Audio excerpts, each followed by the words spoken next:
Hello and welcome to the Swine Brothers Show, episode 131 for September 11th, 2017. On this day 16 years ago, Slayer released God Hates Us All, and 2 years ago, they released Repentless. You can email us at cosmicgodsdie@gmail.com. Facebook is Swine Brothers, and Twitter's SwineBro666. I'm your host, Elliot Lindemood. My co-host is... I am Jim, the nigger of niggerdom, ultra nigger. Yeah. Well, you just killed any we never had any mainstream potential anyway. That's the whole point. Fuck the mainstream. No, it was funny. We were talking about Saturday Night Live, me and Eric, and I was like, I could never get on Saturday Night Live. Oh, God, watch, I'll be president one day, just because I keep saying all this fucked up shit. True, but like whenever we were saying we have to offer a white man as homage in order to maintain our college on the fucking Native American land. Just fucking gotta sacrifice them. Pick one at random. Draw lots. Draw lots. Yes. Yes, you'll be president one day. That will be a glorious day. So it's been a week. It's been a weird week. Very weird week. Oh, God. And one that makes me laugh a lot. Especially with all the people crying boo-hoo over all the damn 9/11 memes. It's like, dude, you're doing the same exact thing you were protesting just yesterday. I thought you were protesting against all the crybabies, and now you're being one. Fuck you. Well, you know, I thought it'd be worse last year because it's the 15th anniversary, but this year it seems to be more butthurt. Yeah. We had to do a show. We did a show on Friday, September 11th, 2015. So we had to do another show. Exactly. It's we always got to do this. There's no Slayer album, though. Yeah, no Slayer album, which sucks. Anyways, onward with more metal. Woman alleges gang rape by decapitated members who were arrested in Santa Ana for kidnapping charges of the same woman. Yes. First it was kidnapping, now it's gang rape. This is a great way to promote Decapitated's new album, though. Yeah. A woman whose allegations led to Polish death metal band Decapitated members being arrested over the weekend. No. The allegations were that they kidnapped. Well, yeah, not that they raped. They're saying her original allegations. Okay. While on tour in Santa Ana, said she was gang raped by the band after a concert in Spokane, Washington. According to court documents, media in Spokane reported Monday. Which is today. Yay. We're up to date, motherfucker. The Spokane Review reported that the documents say the alleged woman was gang raped by band members in their tour bus bathroom. I've been in tour buses. How the fuck can you can barely shower in half of those, and they're not like big wigs like Metallica where you could have a full jacuzzi in it. Well, you don't need much room. All you need is I mean, you know. But 4 people on top of having the chick there. Come on. That's one hell of a jigsaw puzzle if I ever saw one. I think we could do it in our trailer. It'd just be really, really, really cramped. Your trailer, not a tour bus. Well, yeah, it's got a tiny little bathroom that, you know. Yeah. Tiny little bathroom, smaller shower. How the fuck does a fat person even fit in the shower? I ask myself the same question every damn day, actually. Yeah. According to the documents, the woman entered the bus for drinks for the band before each member forced themselves on her, the paper reported. On September 1st, a woman reported to police she was kidnapped by decapitated band members after a concert in downtown Spokane. Corporal Teresa Fuller, a Spokane police spokeswoman, said. Fuller declined to comment on what transpired between the alleged kidnapping and the report being made. Maybe husband showed up. I don't know. I mean, I've seen It's this before. possible. I'll say it's possible, but seriously, I mean, it went from kidnapping to gang rape in like just a couple days. I mean, I'm not ruling it out. I've heard enough stories about rock musicians from like the '60s or whatever, but it's unlikely at least. Yeah, because today's world, everyone's realizing women can fucking have you in prison just on allegation. Yes, they're still in the LA County jail. I think, well, some LA jail at least. Spokane TV station KHQ reported the band's attorney released a statement stating Decapitated plan to fully fight the allegations that have been brought against them and are confident that their side of the story will be heard. Los Angeles County Jail records show the four men are being held without bail. They are awaiting extradition to Spokane. The Decapitated had a long and checkered history. They had a bus crash in 2000, early 2000s, well, mid 2000s. They killed one of the members and left another member in a coma. So they had to rebuild. Then they had I believe, some sort of plane crash. So Decapitated had a pretty checkered history. Now this. Spokane police asked the LA County Sheriff's Department to investigate the case. Police took the bandmates into custody at around 2 a.m. Saturday at the observatory after they departed the stage as part of their double homicide tour. One hell of a promotion. Yeah, right? Too bad they're playing with like Diarta's Murder and shitty bands like that. Yeah, well, it fits. Their new sound is fucking groovy. Yeah. They went from a pretty good tech death band to sort of death metal meets Pantera. God, no. The Spokane Police Department has said those arrested were Michael Michelaj. I don't care. The four band members. Yeah. And that's what this article says. And the full statement from the attorney was, there is another side to this. We have witnesses that can testify to the fact that the accuser came to visit the band of her own free will and left on good terms. Well, yeah, and then why not get some more publicity about it? Mm-hmm. He said he told police that the band members had offered to surrender, but never heard anything back.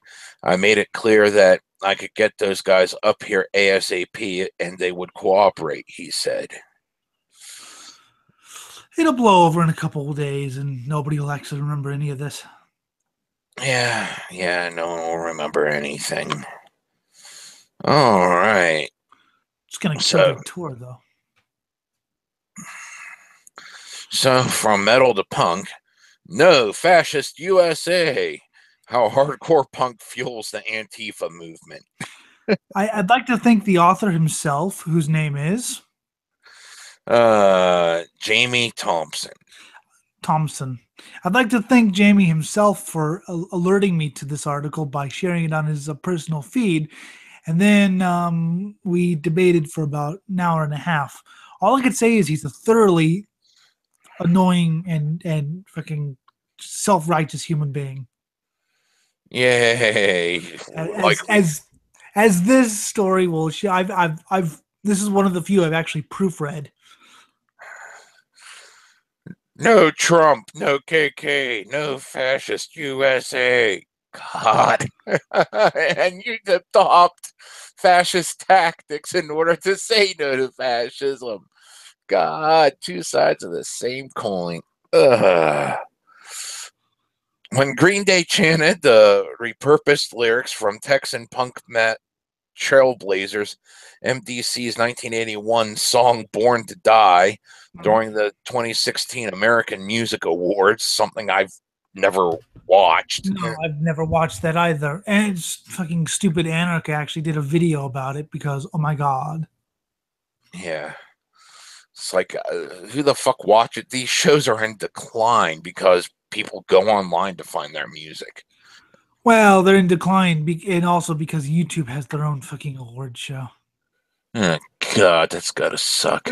Which actually, the first time I saw the YouTube Music Awards advertised, I thought it was going to be great. Because YouTube, well, it could have be like underground bands, and then I realized, oh, wait a minute.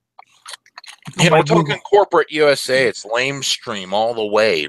Fucking the actual creativity. Well, to be fair, I did have that thought for about 1.5 seconds.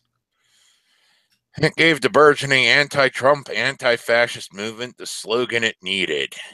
Which, by the way, really worked. I mean, after all, Trump's not actually in the White House, right? Oh, shit. Oh, yeah, let's not forget, like they needed a slogan more than opening up some fucking can of pepper spray bombs in the middle of a fucking metal show. Or, shutting down how many different metal shows just let's long put it this before this way. culture war, ramped up to where everyone was involved. They needed a slogan more than a candidate, apparently. I was talking to my dad about this, and he saw an interview with Hillary Clinton today where she talked about how she had rented out a house or bought a house for White House advisors. That's how sure she was of her victory. Yay.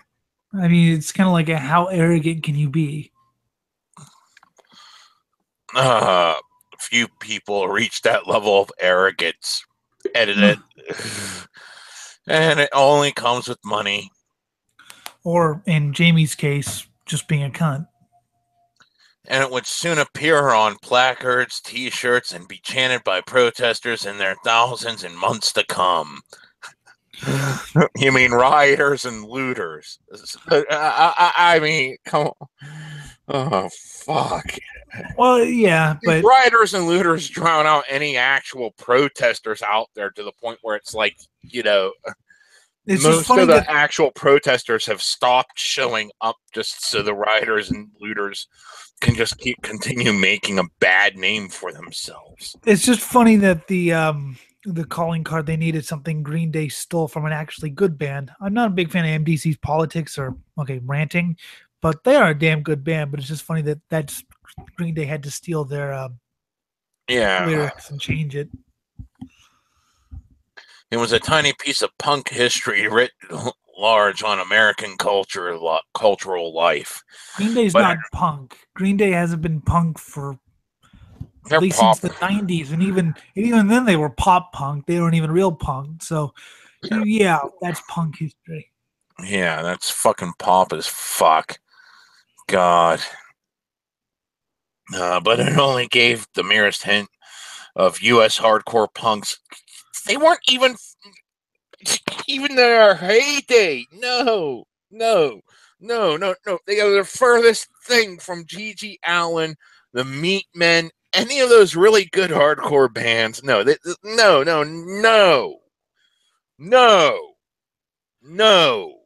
You know shit. You know absolutely nothing. And I know my brain has, but no. Whenever you got fucking bands saying, I want to make those food stamp Muhammads dance to the tune of automatic weapon fire. Here's our song, Camel Jockey Suck.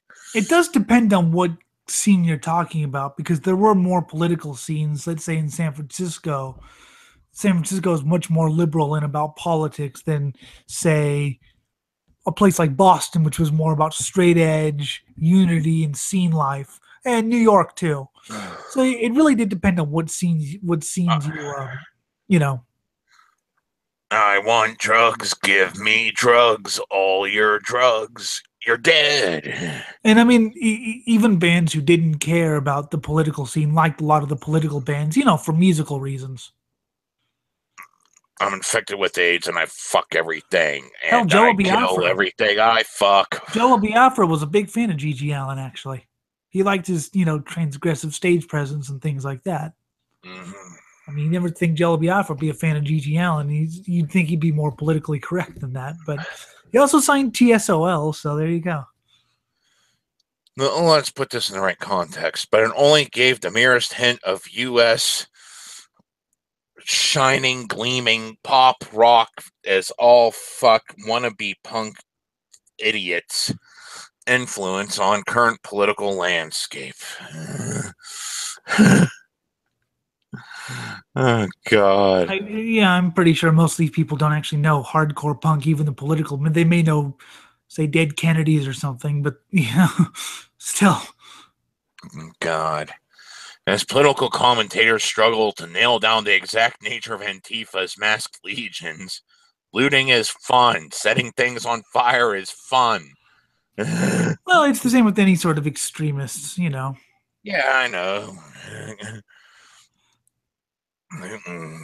Fuck. They've overlooked one thing. Antifa has been critically influenced by the neo-yuppie filth punk for nearly 4 decades. Well, in a way, yeah, and in a way, no. I certainly think there's overlap. Yeah, there is some overlap, but the ones today, they're too clean cut. They're fucking college professors, god damn it. They are the fucking system. Plus, at least the hardcores in the 80s didn't wear masks. I mean, Yeah, they owned up to their fucking crimes. Yeah. Did they ever? From on the collectivist principles of anarchist punk. What? Collectivist principles of anarchists. Yeah, that's what anarchist punk was all about, was sort of an anarcho-communist collective where everyone would be happy and everyone would volunteer for everything. Just the term anarcho-communism. No, I totalitarian rule, anarchy. That's how you're a moron. That's what they believed, back then, is that everyone could get, and of course, after a while, people pretty much become jaded about this whole idea when they actually see what human nature is. That's what broke up the band Crass. Was some people were getting really jaded about the whole hippie idea and thought, this will never actually work. Punk bands such as Crass and Conflict, the political outrage of groups such as the Dead Kennedys, MDC, and Discharge. And really quickly, the anarchist punk, you may laugh at them, but they did do a lot of really good things in regards to, they made their own records. They started their own labels. I mean, it was more than just a DIY thing. It was a will help. I mean, the scene could be kind of an anarchist thing, but if you try to look beyond the scene and actually look to like real life, you see how the thing crumbles. But they actually did do a lot of good in regards to self-publishing and things like that. Antifa draws on decades of protest, self-protection, and informal networks under the auspices of a musical movement. There's no musical movement to Antifa. I'm sure you get as many people who hate punk. And probably far more who do, because look at who the fuck's in it when they get unmasked. It's like you can't get any more white bread than that.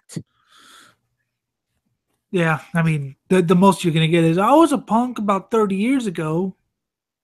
Yeah. It's like I was a Slayer fan in 1982. And then I couldn't stand it because it was Satan. I became a Christian. Mark Bray, our author of the Antifa Handbook. Oh, yeah, I've been meaning to interview him, actually. He's a cunt. Says that in many cases, the North American modern Antifa movement grew up as a way to defend the punk scene from the neo-Nazi skinhead movement. And in a way, that's right, because as you know, Jim, you've seen fascists, skinheads come up to punk shows, not for the music, just to bash heads in. Yeah, I've seen that. I've seen it on both sides. So a lot of times what you had basically... But that was whenever people were complete assholes and everyone just wanted to murder each other. You still see that at modern day punk. You still see that at some garage shows, some, skinheads and stuff. But what had started happening in LA was the punk gangs would happen. I mean, they were gangs. You had, they didn't carry on Uzis, but it was basically, we'll protect this, we'll protect you and things like that. And if you were an outsider, you had, either really long or conspicuously short hair, you were getting the crap beat out of you. And the founders of the original anti-racist action network in North America were anti-racist skinheads. Well, yeah, they wanted to kind of show that skinheads weren't always, the races that because, they were, all skinheads were being portrayed as racists. And a couple of them, no, we're not, racist. Skinheads, started in Jamaica, which I think is hilarious that the Nazis don't actually know where the skinheads came from, black culture.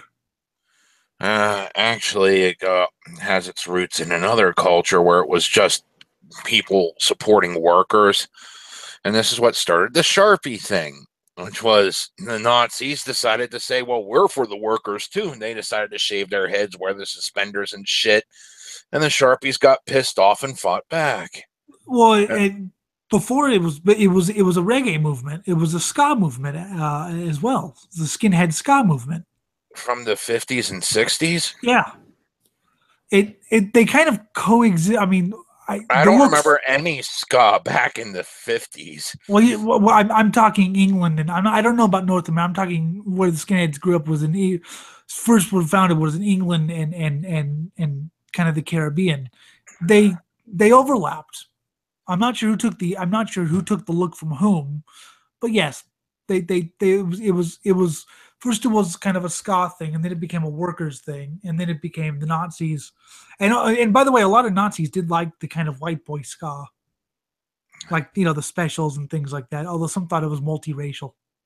The fascist anti-fascist struggle was essentially a fight for control of the punk scene during the 1980s, and that was true across much of North America and in parts of Europe in this era.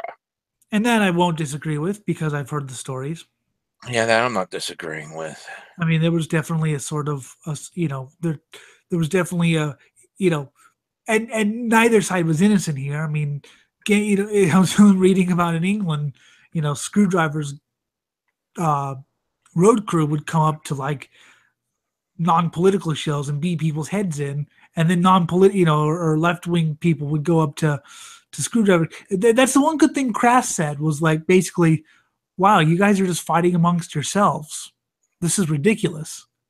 They didn't see the whole. They saw the because they were anarchists, but they weren't really left or right wing. They saw the whole left wing, right wing thing as needless division, which angered a lot of people. Yeah, fuck people though. Yeah, right. There's a huge overlap between radical left politics and the punk scene. And like I said, it depends on what scene you come from. Yeah. There's a stereotype about dirty anarchists and punks. Yes, there is. And it is kind of deserved. Yeah, but, the whole crusties. But like I said, if they just shut up and play music. Yeah. Which is an oversimplification, but grounded in certain amounts of truth. You're trying to weasel your way around to make everything sound bright and friendly whenever it wasn't. Aww. Well, that's the thing. You basically had two types of punks. You had Utopia, either left or right wing, and then you had people who went, wait a minute, the shit's called punk rock. Punk is not a nice name. The music's not nice. Why should we be nice? Yeah, really. And like I said, as much as I like the, political punks for their music, I always thought they were, hippies with electric guitar, hippies with fast beats. It's like, okay, you're playing this really extreme music, and yet you're talking about changing the world for the better. The hell, if I'm playing the really extreme music, I'm going to talk about killing people. Drawing influence from anti-fascist groups in the 1930s Germany. You mean the ones that got the Nazis into power because they rioted and the Nazis said, hey, we'll protect you from this? Well, the communists, the social democrats never actually really rioted. They were trying to do things politically and by the rules, which fucked them over in the long run. But because which fucked them over the long run because the Nazis just went, okay, you want to do things by the rules? No rule. You are verboten. And the Social Democrats were like, fuck. It was mainly the communists who rioted. Yeah, and who is Antifa? Well, a mix. I'm not going to make any sweeping I know, but the most generalizations. vocal among them are commies. Communists, anarchists, and misguided people who think, anarcho-communists. or misguided people like, say, a young me who think. I mean, there's nothing wrong with being anti-fascist. Yeah, I mean, there's I don't nothing want wrong a with fascist standing. takeover. I don't There's want a nothing fascist wrong with actually. You should stand up against fascism. It's bullshit. Yeah. But as what the government does, this is called the Patriot Act. You're showing homage to America by signing away all the rights your fucking forefathers wanted to give you. And that's what pissed me off about the Patriot Act, is reading that only one Democrat voted against it, meaning every other Democrat and all the Republicans did. And that's what kind of disillusioned me amongst the whole Democrat thing, was like, wait a minute, I thought these were supposed to be like the people against this kind of.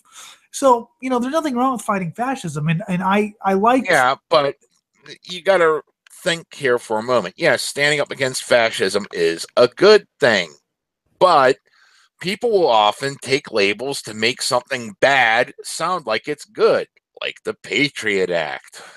Well, yeah, but my point is that I was a supporter of kind of the anti-fascist, not sort of. Antifa was never really a name when I was growing up. It was always just anti-fascist, and I was a supporter of them because I didn't want a Nazi take over this country, and I didn't like. And in some way, I still support the cause. But once I found out what these people do, I was like, wow, I really can't support you guys anymore because you're no better than they are. The UK-based anti-fascist action formed in the late 70s in reaction to the growing popularity of right-wing political parties such as the National Front and the British movement. BM was more the BM were more the street fighters, and the National Front was more, okay, let's actually like grow some hair and put on a suit and make a presentable image, but let's keep hoping for the same, idiocy. Let's be honest, Nazi principles, where the British movement was like, "Hey, fuck that, mate. We're going in the streets and beating some heads in." Mm-hmm. I apologize for my bad British accent. They would shut down extreme right meetings at every opportunity, which every time I heard about it, it actually drew in more members. Yeah, and I could see the logic of the time, because there was they were really scared because the National Front was growing exponentially. I mean, it was and a lot of that was because of people driven out of certain African countries by certain African warlords coming to Britain, and it was the British version of "they took our terms." Whether it be a march or a gathering in a room above a pub. So they fucking went after people drinking. Lovely. Yeah, they would go. I mean, that definitely smells to me. But then again, the Nazis would do the exact same thing. Yes. So they can say, but I'm just like, wait, the end, just because one side does it doesn't mean the other side gets free reign. No. Inspired by this, anti-racist skinheads in Minneapolis formed Anti-Racist Action. That's where Bound for Glory is from, actually. Well, someplace in Minnesota, at least. Yeah. Which soon gained traction in the punk scene across the U.S. Meanwhile, in New York, a movement called Skinheads Against Racial Prejudice. The Sharps. I know some people in Sharp. They're decent. I mean, they're pretty violent somewhat, but they're more crazed violent. Like, they're more, let's burn a shop down for the fun of it. Yeah. The term Antifa was adopted by German anti-fascists in the 80s, accompanied by the twin flag logo, which then spread around Europe and finally pitched up in the U.S. after being adopted by an anarchist collective in Portland, Oregon. Of course, Oregon, the home of the yuppies. Oh God, neo Oregon and yuppie Wash- filth. Oregon and Washington, two worst states. Mm-hmm. For Thomas Barnett, singer with a popular hardcore punk band, Strike Anywhere. Eh, they're decent, I guess. I don't.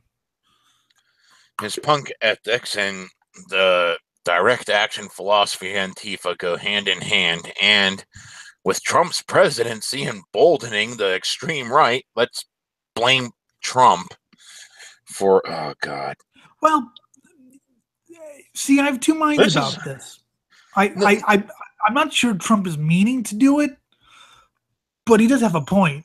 I mean, David Duke supports Trump, so he does kind of yeah, have a point. I say that this is no point because they're trying to blame the president for directly doing everything just because people are trying to ride on the pigtails of someone who claims to be right, but God. True. I mean, He's an old school New York Democrat. No one pays attention to that. Trump basically, I don't think he has any political beliefs. He'd switch sides if he thought, if he thought he had any chance of a Democratic presidential, nomination, he would be the Well, biggest. He's already trying to make deals to remove the Yep. debt ceiling. So Yeah, he's now switching sides again, but I will admit that I think his presidency, not necessarily him, but the things he said in the campaign, which of course were just campaign, sloganeering. Fire. I mean, Don Black from Stormfront loves the guy, despite the fact that he has no problems with Jews. I still think, by the way, it's funny that the guy who funded the white supremacist thing, Stormfront, is named Don Black. Oh, beautiful. Isn't it, though? Mm-hmm. The stakes couldn't be higher. Another rich man has taken the White House. Just like Obama before him, just like Bush before him, just like Clinton before him, just like Bush before him, just like Reagan. Goddamn fucking movie actor who says he wasn't rich. Jimmy Carter, Gerald Ford, Richard Nixon, John F. All Kennedy. rich. Wow, rich guys in the White House. That's a new. Oh wait, that's the closest to a non-rich guy was Obama, and even he had a lot of money. A shit ton of money.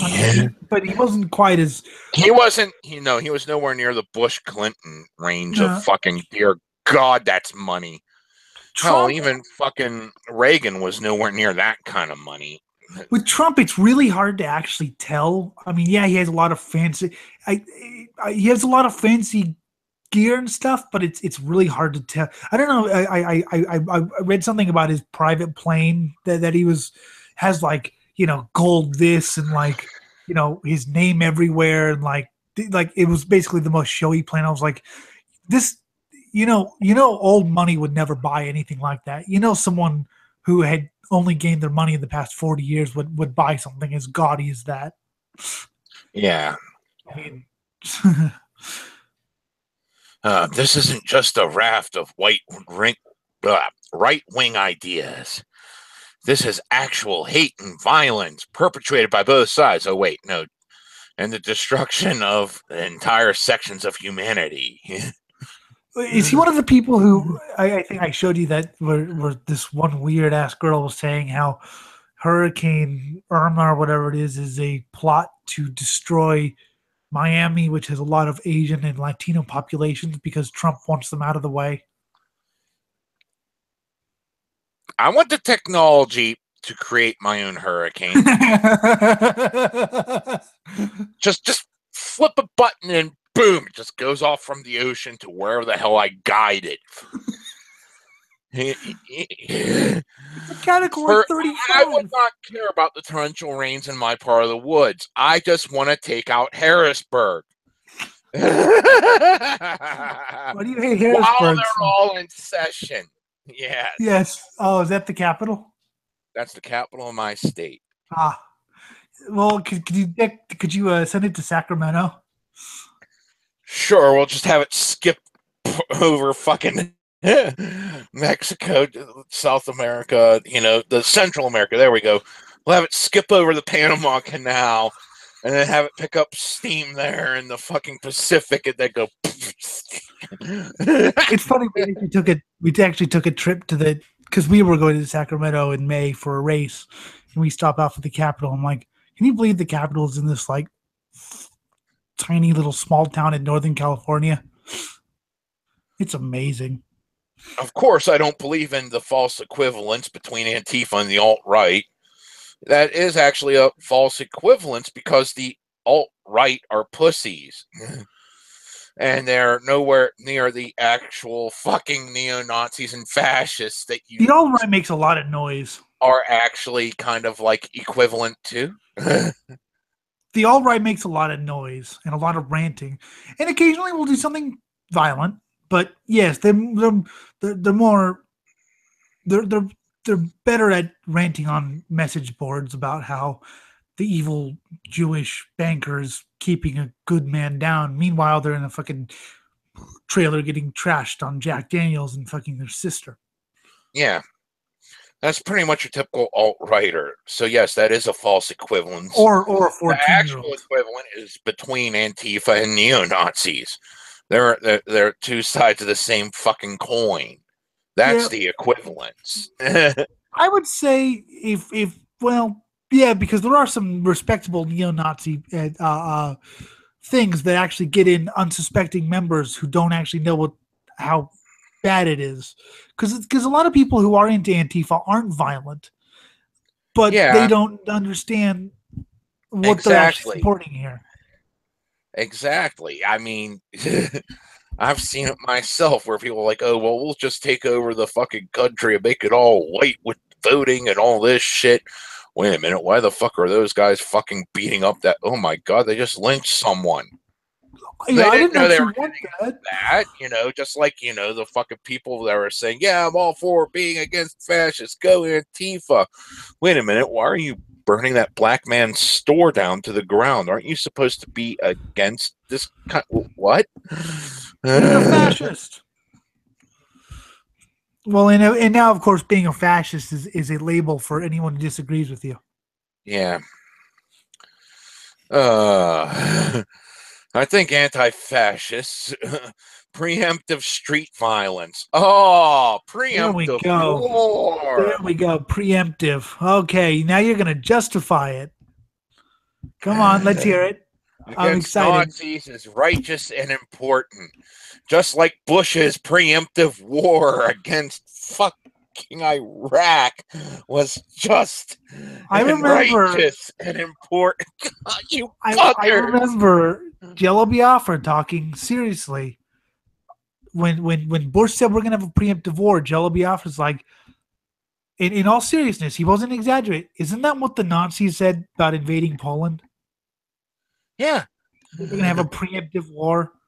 So preemptive street violence, isn't that what like Nazis thought in Germany in the 30s? If you have to stop them before they talk. Mm-hmm. You're so preemptive street violence is okay, but preemptive wars aren't. Many adopt direct action tactics, whether it be the recent Antifa protests across the U.S. where they were burning things down, overturning shit, and looting, and all the fun shit that criminals like me love to do. Yeah, but not many people died. Yeah. The black bloc tactics employed during the WTO and G7 protests and various fucking metal shows where they fucking tear gassed and beat the shit out of people just for showing up for the band. I didn't mind WTO protests. I thought those were decent. You had a lot of people who would actually not agree with each other. You had like steel workers alongside, the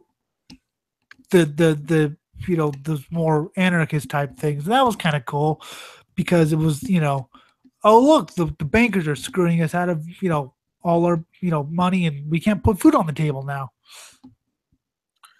Or even the decision made by Brace Belden to leave California and join the YPG, the far-left Kurdish guerrilla group that battling ISIS. Wow, one thing I can actually kind of agree with. Yes, too bad they're gonna die, but hey. Yeah. Punk itself wasn't a direct influence on my joining a guerrilla group, of course, but punk did help to cement my radical politics. It's always nice to have something to believe in. I wish I believed more firmly in politics anymore. I'm basically in a position of be feeling incredibly jaded about most politics. Oh, come on, that's part of growing up, realizing they're all scum. Yes, I still have some, beliefs or whatever, but No, pretty I much got I would I not got mind it political if. beliefs that I'd like to see done, but at the same time, all politicians are scum and deserve to be euthanized. Oh no, Every single last one. I never had belief in politicians. I'm just saying political beliefs in general. No, okay. Yeah, Being in a politicians. community Being in a community with a certain degree of consciousness and solidarity between people helped immensely in that regard. Oh wow, just like Well, every call. yeah, Okay. and he's actually finding a good fight. I mean, the Kurds are have been Yeah. under attack for years. Bands, record labels, zine writers, and venues around the world have cooperated to create a network that exists entirely outside of the mainstream. Which is good. And I mean, I'm not as anti-mainstream as well. Okay, I'll say I'm still anti-mainstream just because the mainstream sucked. I mean, I would love for a band that I'd like, to get into the. I would even say Slayer's not really mainstream, and Jim may laugh at that, but I actually do have reasons for saying that. Metallica's mainstream, and Mm-hmm. compare Metallica to Slayer. Oh yeah. It's not even close. There was a nice little memoir. It was like, Slayer in the 80s, headbanging. Metallica in the 80s, headbanging. Slayer now, headbanging. Metallica now. Two fags giving each other blowjobs. Well, Metallica now is it's an old man trying to pretend like But we're what I still have to music. say that's a fucking insult to fags everywhere. There's no Yes. way. Most fags are nowhere near as gay as Metallica. And that's including the ones that have sex in giant groups of men just fucking madly in the middle of the street. But I mean, like, I would like mainstream music if mainstream music was good. I would like mainstream. It's not the mainstream that I mean, it's the quality that the mainstream has, which is no quality. So I do like that punk has and metal borrowed a lot from punk in this regard.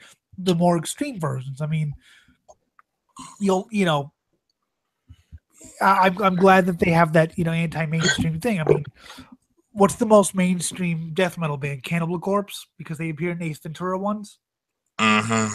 and even then they're still pretty damn underground. By the way, they have a new album coming out. Awesome. Providing an off-grid template for antifa activists to draw from. And Nazi activists. It's funny because if you really want to be an anti-mainstream band, if you really want to be a band that'll never get any sort of mainstream exposure, be a Nazi band. Exactly. Be true to your roots, not your suits. Because I don't care how good you are. I mean, you could still be, DRI got pretty, I don't want to say they got airplay on like Headbangers Ball, but like a band like Bound for Glory, who've released an amazing album in 2017's Ironborn, which everyone should go out and buy right now. They'll never get the respect they deserve. Yeah. Just because, they have idiotic political beliefs. So, well. And the funny thing is that album doesn't really have, I mean, they have one or two like songs that openly endorse war, and openly endorse fighting for things. And they have a song called I Am Hate, which is just about how you shouldn't ignore hate because hate is an emotion. It's not hate of others. It's just you should not try to hide hate. But also the other song, there's literally no Nazi belief. I mean, we're far away from, Sieg Heil, Iron Eagle flies again type thing. Great song. Yes, I know. Dr. Martin Dental Plan, motherfucker. Yes, Freddie's dead. In America, there is Appalachian Terror Unit. Good band. A young band with heavy Antifa leanings from the Trump heartland of West Virginia. I don't know. I don't know if it's the Trump heartland of anything because I don't even know if people live in West Virginia. Good. I mean, good band. Kind of crossover thrash metal West type. Virginia is close enough for me to know that there's lots of inbreeding in the mountains there. Yeah. In fact, there were a few personal ads looking for family members. I saw. It's like, what? We're trying to expand this family so it's into fucking their daughter. Let's go. What the hell? All right. That was in something called the Pennsylvania Family Connection. So don't think that this place ain't with its own incest problem. Well, yeah. Pennsylvania is sort of New York twin with the Midwest/South. Yeah. We're like the 4th or 5th most politically corrupt state in the union. Go team. I'd actually like to look at the index just to see who's the most / least politically corrupt. I'll find it. In Oakland, Antifa-related punk oi band Hard Left have taken part in benefit shows for protesters involved in the events at Charlottesville. In Texas, Antifa are organizing community relief efforts for victims of the Houston floods. Well, that's good at least. Yay. They're doing something good. There's definitely an overlap between the leaderless politics and the DIY ethos, and the notion that if there's a problem in our punk scene, we're not going to be able to count on the mainstream to necessarily give us shit.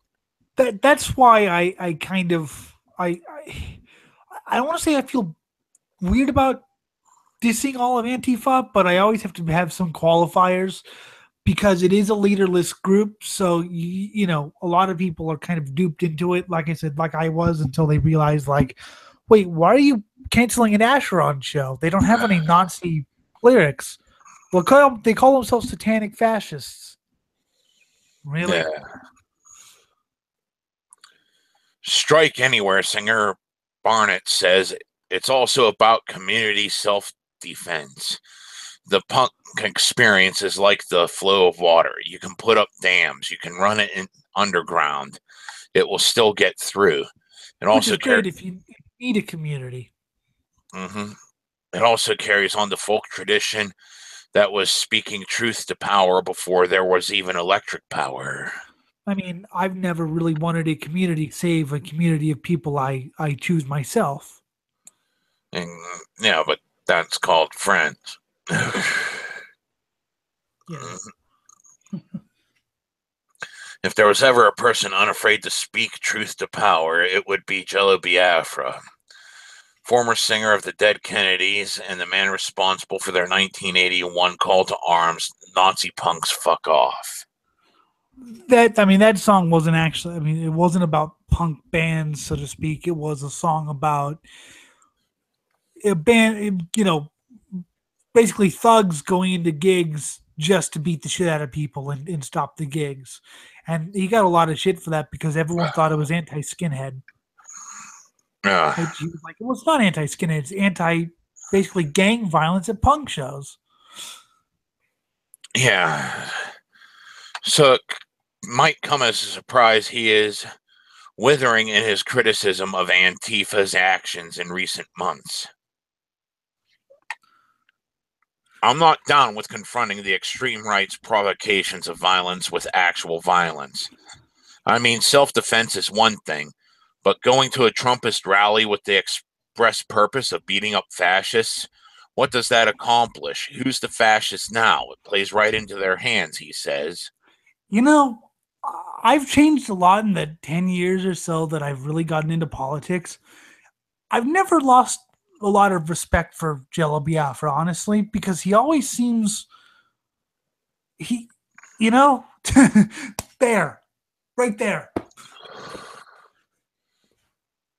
More than ever, we have to keep our heads right now, and I am all about freedom of speech, but I think protesting these people nonviolently is the way to go because it lets the targets of fascist speakers know they're not alone and lets the fascists who show up know there's an awful lot of people who are not down with them. And Exactly. a chorus of raised middle fingers is better than showing up with some kind of weapon. Escalating the violence is not the way to go. And if you actually paid attention to neo-Nazis' fucking persecution complex, showing up with weapons is exactly what they want you to do. But I couldn't agree more. I was never against protesting. I always said, by all means, protest whatever you want. Protest Trump. I'm certainly not a Trump fan. Protest, the alt-right. Protest whatever the hell you want, but do it peacefully, because it peaceful protest does send a message. Shit. I mean, let's be brutal here. I have respect for Malcolm X because he was, violent and insane. Do you think a lot of those civil rights laws would have been passed if Malcolm X had just torched the place? No, they would have been. They were passed because people like Martin Luther King said, "No, wait, we're not violent animals. Look, we're people, and we're going to do this non-violently, and we're going to show you that we're actually people." Mm-hmm. Oh shit, they're not looting everyone. Oh, maybe they're humans too. There you go. I mean, the nonviolent thing can work. I mean, yes, that's weird coming from me, Mr. I would like to napalm you all right now, but hey. Well, you see, that's just the nature of things. You go the passive route, things will work out usually. You take the war route, you're going to get a fucking war response. Yeah. I mean, I'm all for making your opinions known and making, hey, look, Nazi speaker, you're not welcome here, but we're going to let you speak, but we're going to protest you. And the more violent you are, the more they're going to look at you like an animal. Now, and we're talking about people that are generally in the middle who make up like the majority of the fucking population. Yep. They're going to see you and say, you're a fucking god. You don't know how many people on the left I've heard screaming those people are animals when they talk about Antifa. Yeah, hi. Yeah, me. Oh,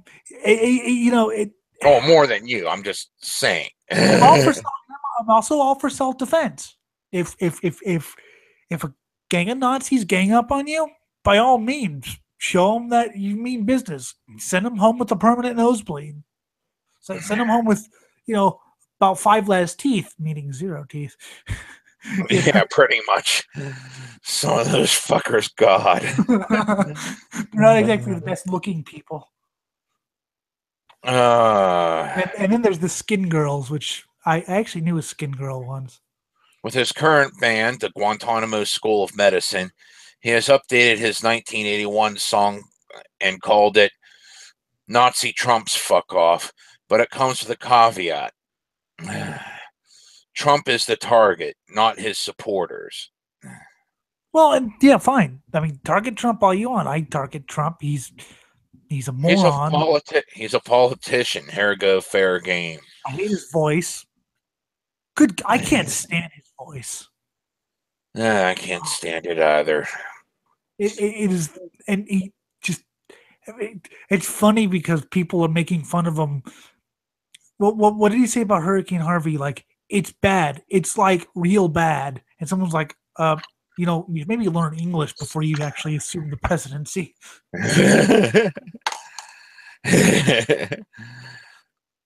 I usually talk about it on the song on stage for a while before we play it, pointing out that almost everyone in the audience, especially if we're playing in Texas or Southern California, know people in their family, close friends at work or school, whatever, who think Trump is really cool.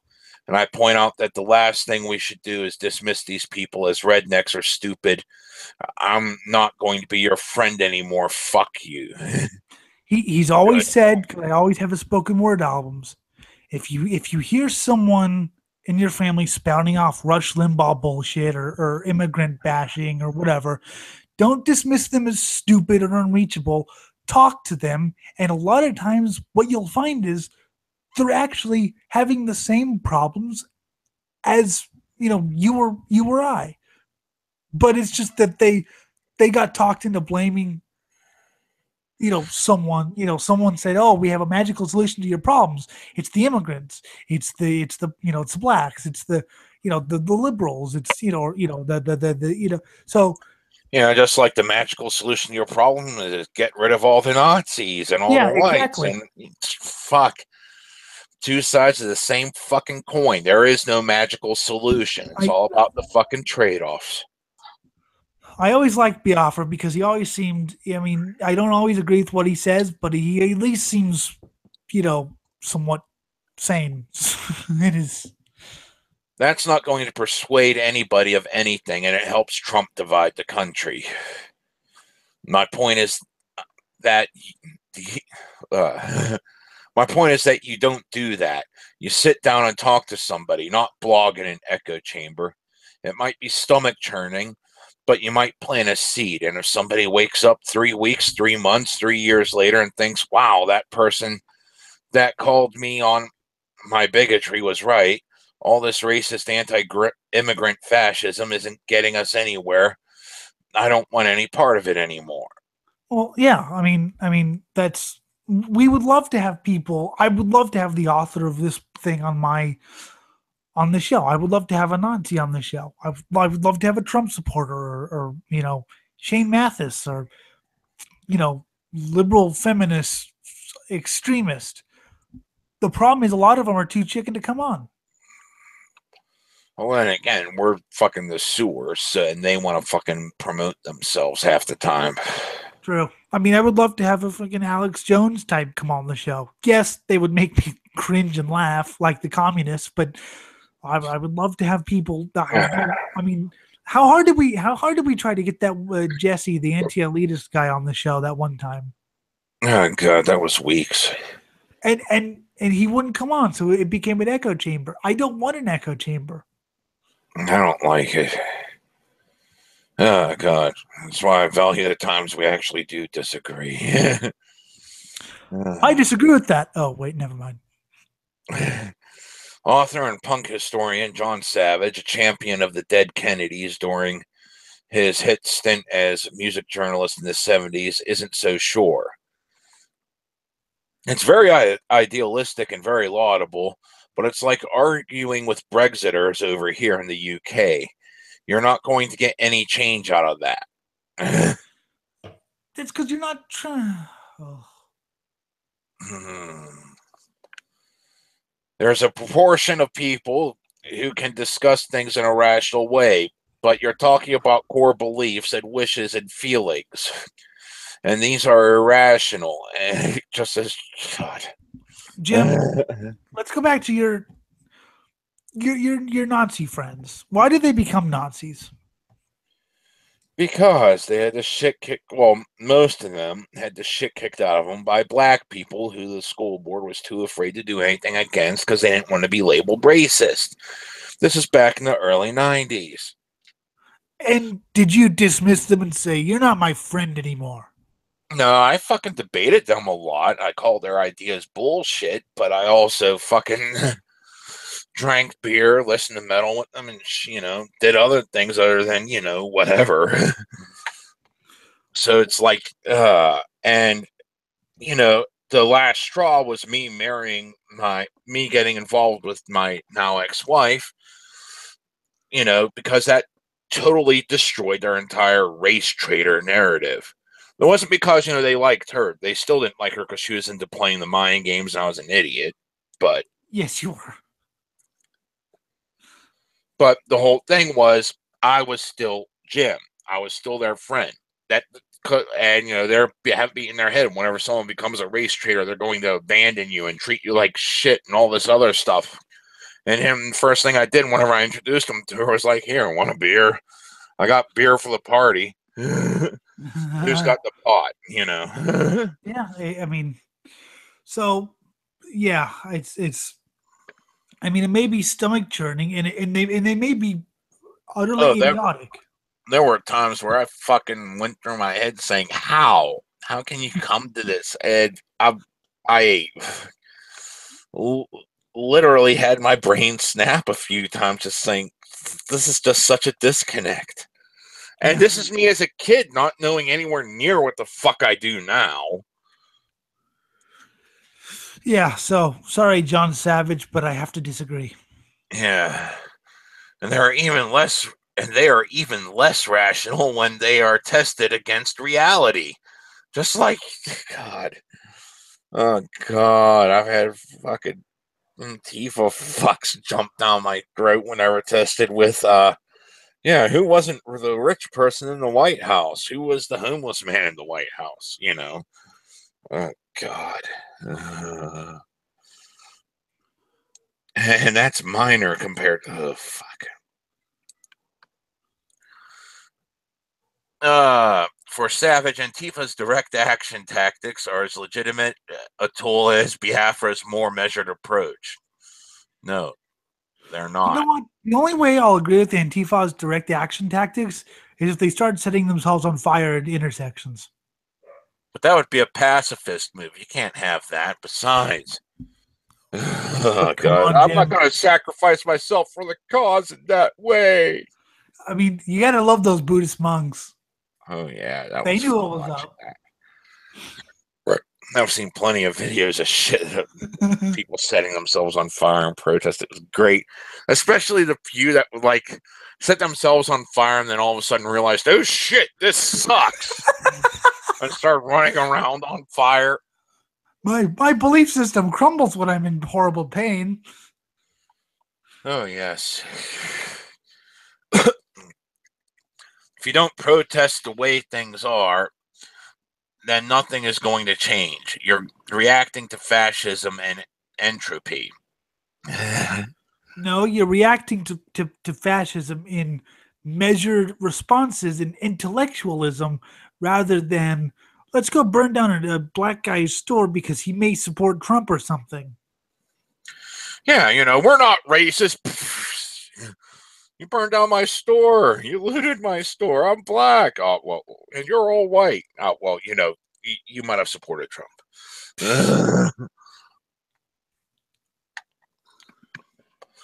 You need a variety of approaches, and in politics, I wouldn't discount any approach. I'm discounting all except setting yourself on fire at major intersections. If Antifas do that, I will support them 100%. Mm-hmm. It'd be awesome if like 1,000 did that at once, just one group. The human candle. The human candelabra. Just.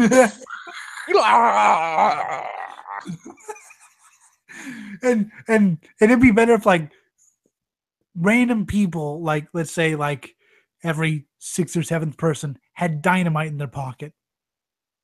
Yes. But you never know when it's going to actually explode because you don't know because you don't know how many people have it and what people have it. So you're watching the burning. All of a sudden, it's probably useful to have sensible people because they can say, well, look what happens when you don't listen to me and see what the nutters are going to do. And this is why so many more people are turning against this movement, and especially those who used to support it. Oh, God. For Barnett, even the current terminology is under debate. Calling it Antifa is like calling it this weird exotic cult, which it is. Instead of calling it everyday life, like Scientology calls itself everyday life. hey, Scientology's real, dude. I got my e-meter. I actually did get one of those things. They said I was blank on everything, and they said I was a danger to myself and everyone around me. Oh, good. I like being a danger to myself and everyone around me. And they said I should be locked up. Good. That's a glorious thing. I was locked up in a loony bin. It's not as fun as people like to make it out to be, though. No, but I would have loved to see you banging your head against the wall. Oh, God, I banged my head against that fucking plexiglass, the wire mesh in it. And like the guards were there laughing at me, while I was doing it, think I'd pewter myself out, but then my head shattered it. And now there's glass fragments everywhere. Then I had 6 guys all over me, starting in the seclusion room. How long did that take, too? It only took like 2 minutes, maybe. Because I was so used to banging my head against shit. I mean, there was no other suicide option for me. Of course, I was too dumb to think to tie my fucking sheets together in a noose.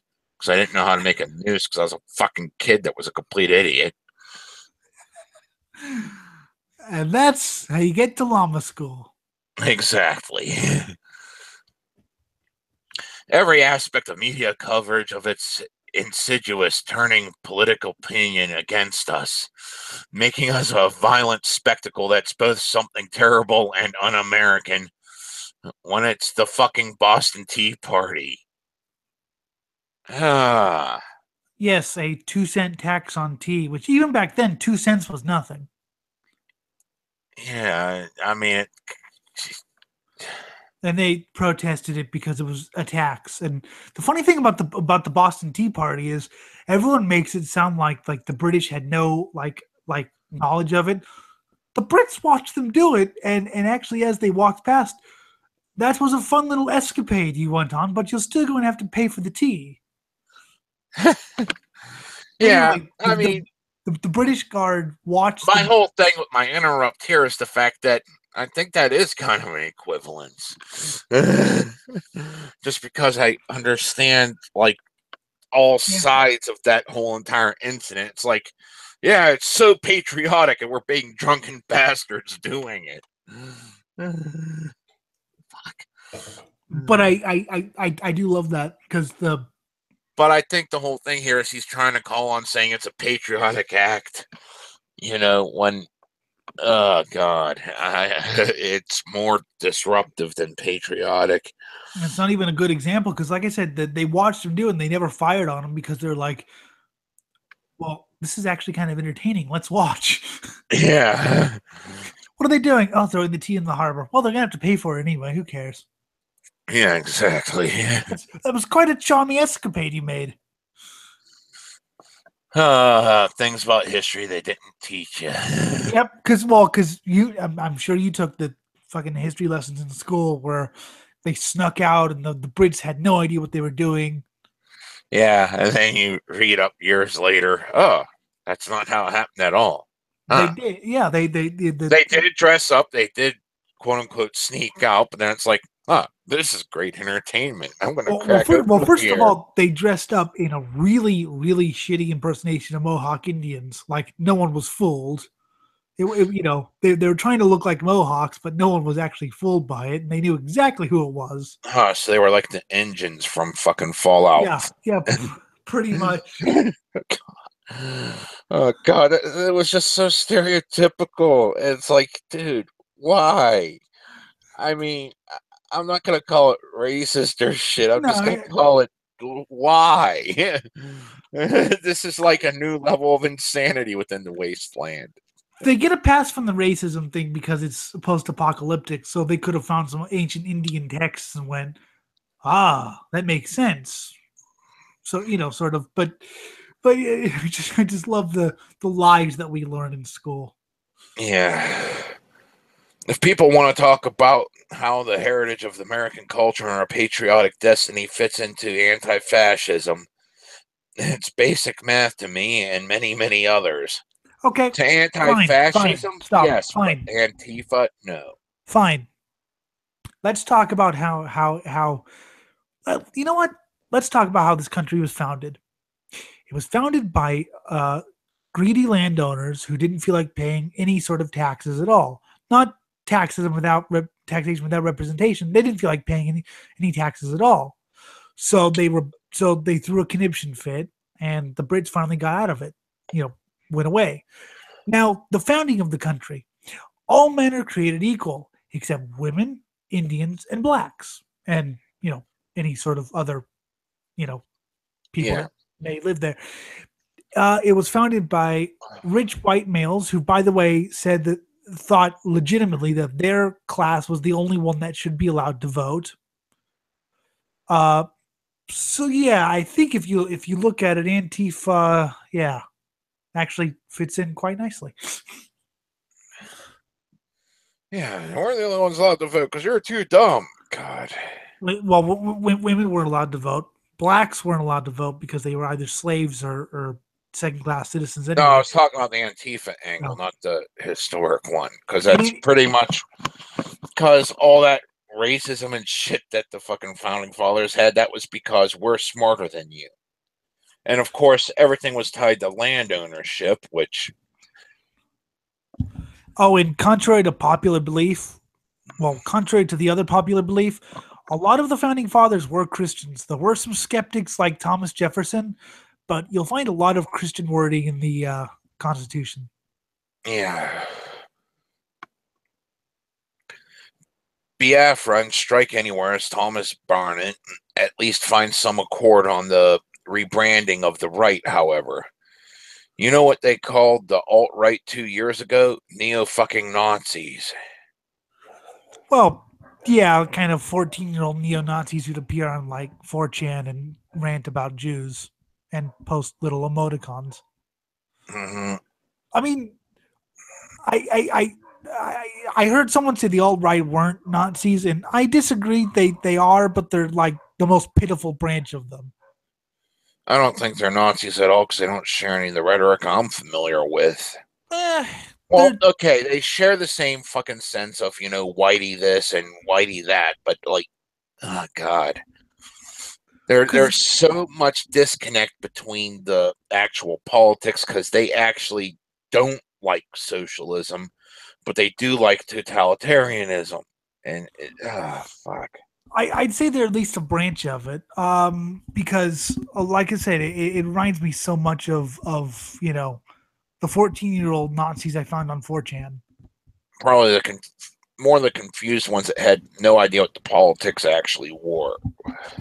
Actually, it's kind of just because Nazi was never Except really the about. except the alt right actually has an idea about politics. Well, I want to stop you there. Nazism was never really about socialism. It was mainly called socialism and the German Workers' Party to kind of woo the lower class into supporting them You have because to also remember that Hitler said this was main party idea at the time, before they actually took power and they were looking to make deals. It's like, well, I would rather take a deal with the communists than I would with the fucking capitalists. and then he wound up taking a deal with the capitalists. And actually, a lot of Actually, not really. well, yeah, He it's pretty much coming into power. I mean, of course, he he used took the the fucking capitalists. major fucking barons at the time to give them this shit, yes, but it wasn't actual capitalism because you really couldn't go around the street making a buck. Um, You had to people fucking people tried to kind of turn this National Socialism thing into more of a socialist workers thing, and actually liberalize it. Um, because Hitler had made a lot of promises, but that's what they were, empty promises, basically just to get like people. any politician, Yes, yes. but people, some people in the NS actually believed in the whole socialism thing, and Hitler decided that they needed to be eliminated. Usually not killed, actually, mostly just cast out and exiled. That I'll give Hitler one credit. He never killed people who were exiled, such as like Stalin did with Trotsky. He actually hired an assassin to find him and kill him. Once they were exiled, they could pretty much do as they pleased. Yay. I mean, that's Now it's alt right, like alt country or alternative pop music. you know what? It fits alt rock, alt right. Yeah, it does. Fucking suck ass. Barnett concurs. They don't get to be alt right. They just get to be digital age Nazis or white supremacists or terrorists. I like digital age Nazis. Digital age Nazi. That should be a song. And that's what the media are doing to anti-fascist action. If you just expel the violence, then yeah, you might have something, but you got to have the violence because you need a revolution. yay, revolution. Regardless, Barnett says an anti-fascist movement isn't taking anything for granted.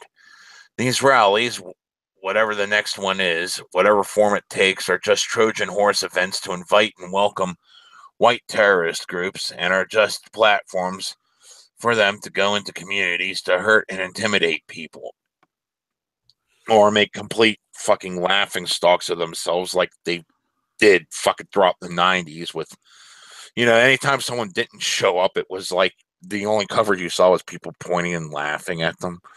Yes. And that's if they decided to cover it at all because people were too busy pointing and laughing at it.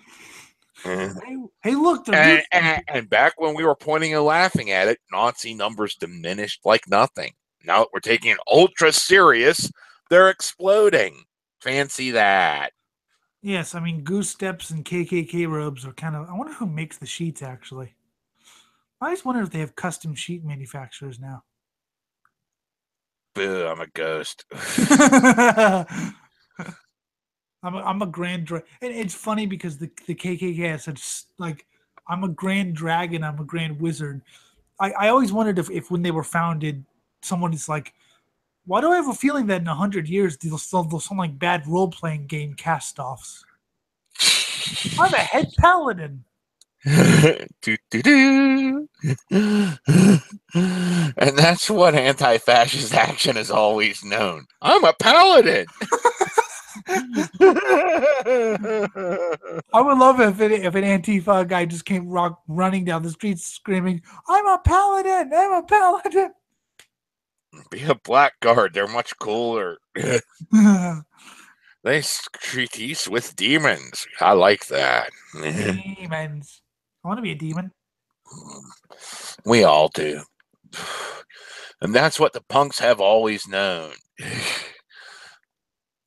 Or in the bold terms of someone who put his teenage years in a punk band called War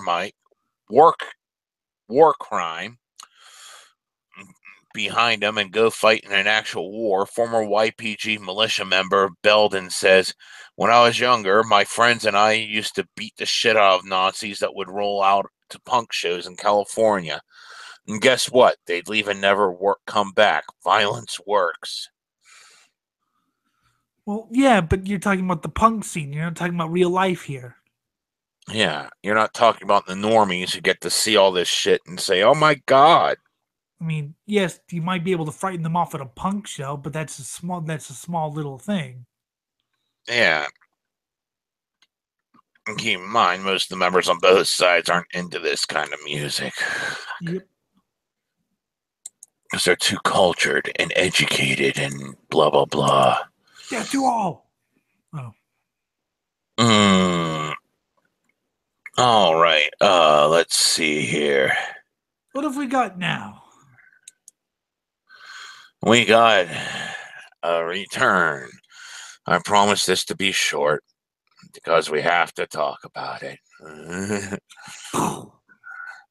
YouTube star PewDiePie uses racial slur. What, just like I did at the beginning of the show.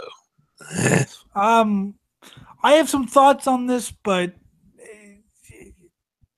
let's read now. Go. The world's highest paid YouTube star PewDiePie has used nigger during a broadcast online where he was live streaming a game, and it was a gut response to someone killing a teammate where you will say any obscenity. Fuck you, piss off. The one problem I have with this is, I mean, there are 4-year-olds who watch his shit. Oh, fuck that shit. They need exposed immediately. Yes, So I know I know they need exposure, but the shitstorm. The shitstorm about having. And all this is going to do is make everyone say nigger. Yeah, I mean because the whole thing is the youth likes to rebel against adults. Oh, look, the adults hate it whenever people say nigger, so I'll say nigger every 35 seconds, you nigger.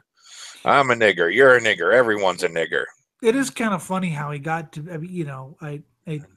how he got to be that. I mean, basically he's a whore, and I hate him. Yeah, but I just don't care enough to say anything. No, true but or do anything against him. It's like, fuck it, who I can only cares? see how the mainstream thinks in this regard because he is popular with really young kids and And people. and also you have to sit here and think there's a lot of like legacy media outlets, the fucking old guard of the lamestream, ABC, CBS, Fox News. They jumped on the internet too late. They're paying for it because all the alternative media has eaten up all the views. Well, now I'm a little young for this, but I'm sure Jim can remember. Well, he kind of grew up in that age when video games first became a thing, and all of a sudden you didn't just watch TV; you could actually do something with it. You can manipulate the images you see on your TV. Mm-hmm. And And I remember very shortly after, hated I video remember, yeah, the media fucking hated video games. I mean, fuck, they were saying, "Oh, video games destroy your kids' brains." Back in the '80s, then in the it was '90s, either it was your kids are making you the video games are making your kids violent. And then fucking Columbine happened. I said, "See, look, proof impossible. They played Doom mods, and now video games are fucking turning everyone into mass killers." well And we you had continue on, and now they're all video games are making your kids racist and fucking you had three misogynist and all this other shit. It's like, you had three God. opinions back in the 80s. You had three predominant things. First of all, video games are incredibly boring. They're the most boring thing in the world and a waste of computers' time. Computers are for spreadsheets and intellectual things, not for blowing up aliens. Second is computers will rot your or video games will rot your brain cells. The third and the funniest thing was broadcasting live video game tournaments on TV, which they did, Yeah. and I've seen the results. It's hilarious.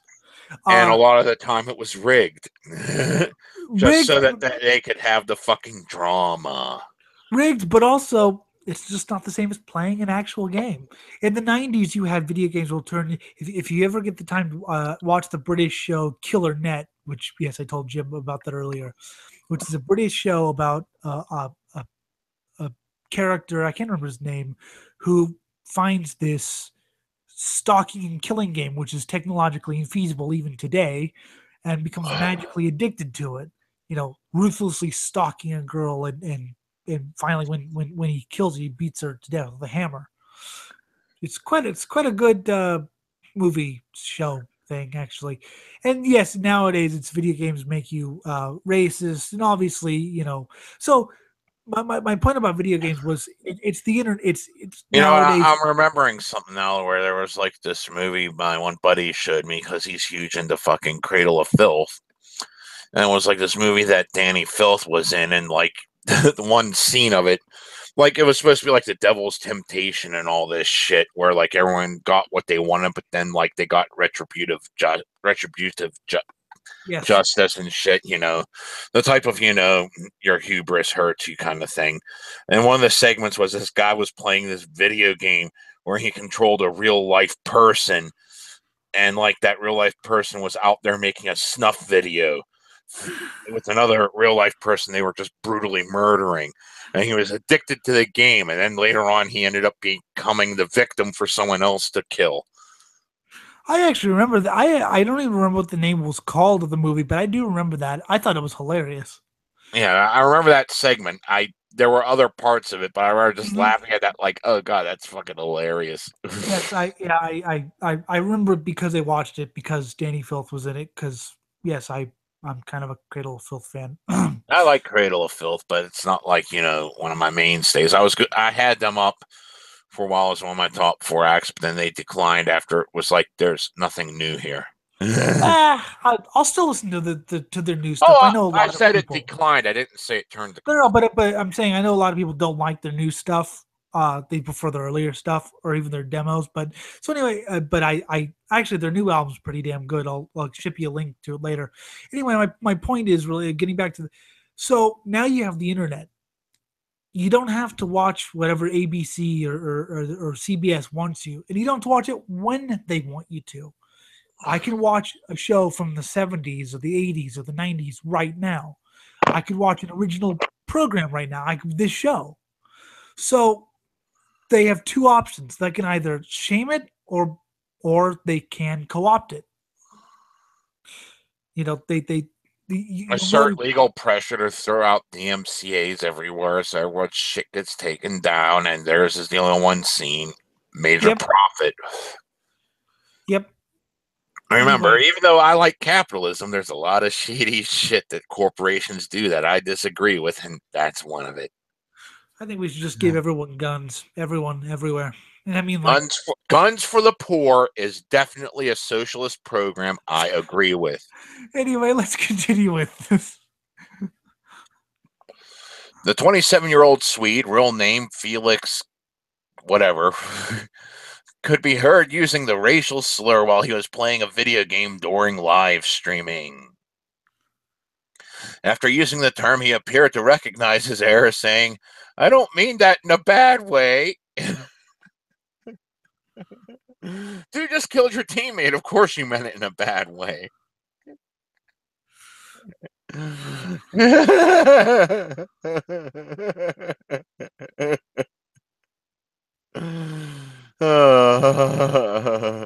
nigger, nigger, nigger, nigger, nigger, nigger, nigger, nigger. Okay. Be a man join the Ku Klux Klan.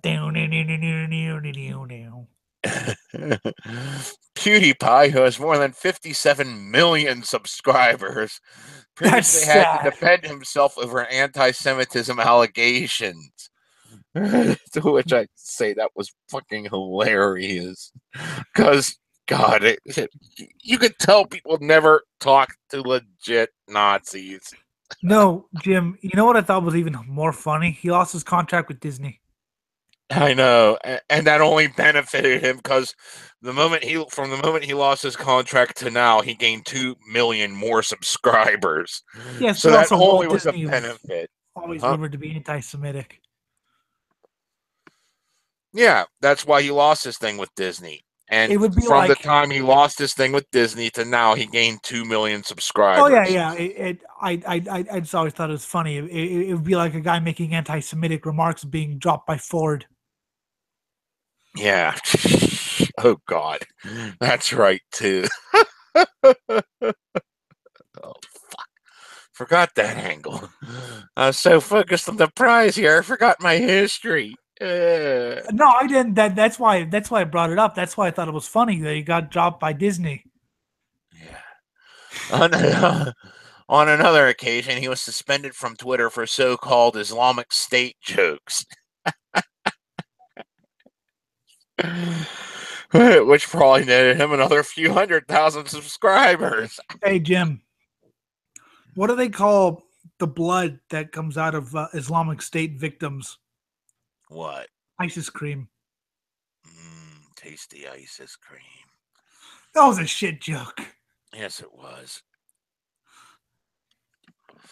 Sean Vanneman, whose Campo Santo studio develops the game Firewatch, tweeted that he intends to file DMCA claims. Doesn't Firewatch sound like you're like you're in like a fire department and you have to watch for a fire? That would be a badass game too.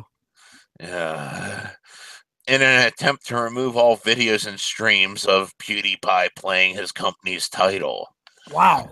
For filing a DMCA takedown of PewDiePie's Firewatch content in any future Campo Santo games.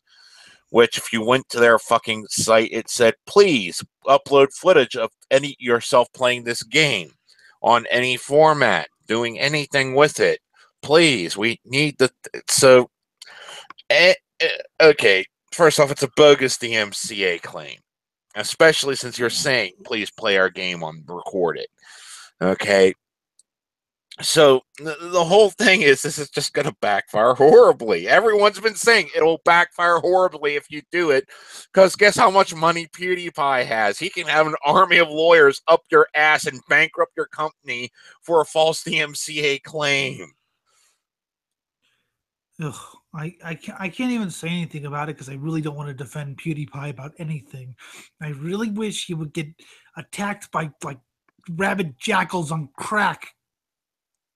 I don't care. This is fucking hilarious. Or I just want to watch someone crash and burn by their own here, fucking virtue signaling so horribly. Jim, 10,000 chihuahuas high on angel dust. Oh, God, yes. That's the way to watch someone die.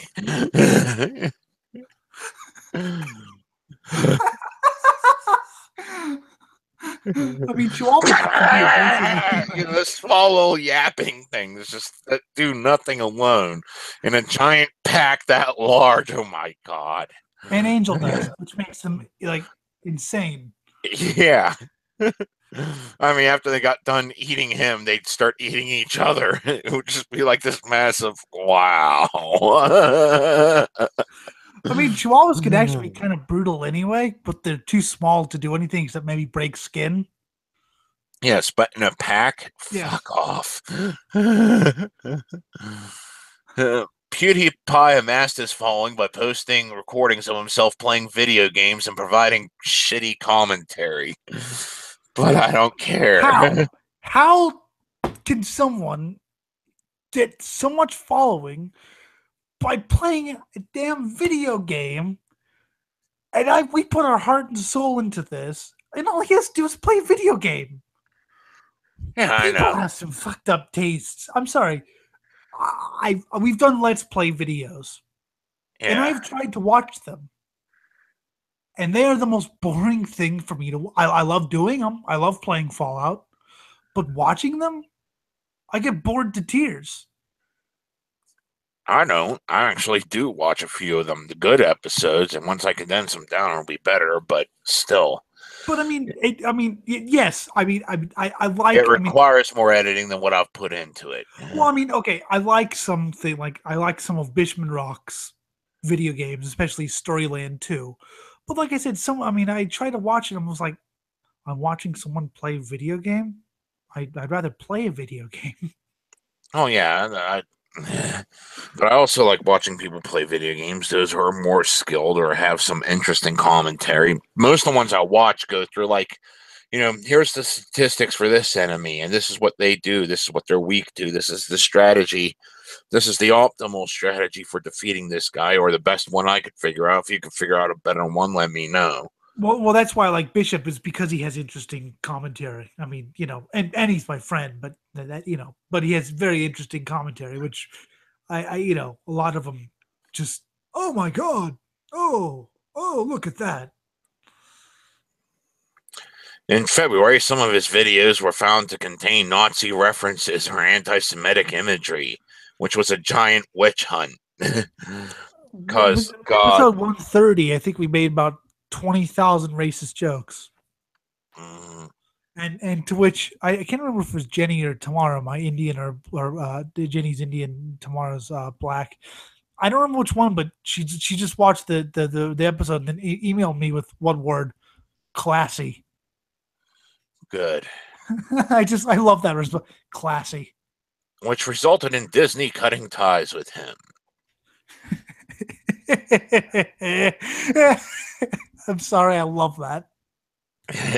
He is reported to have made $15 million through YouTube last year and has accrued billions of hits since he joined YouTube in 2010. Which will make I hope he live streams the 10,000 chihuahuas on angel dust thing. That would be great. Someone just needs to. It doesn't matter who the victim is. I just want to see it live streamed. I want PewDiePie to be the victim. I don't care. I don't hate him that much. What about you?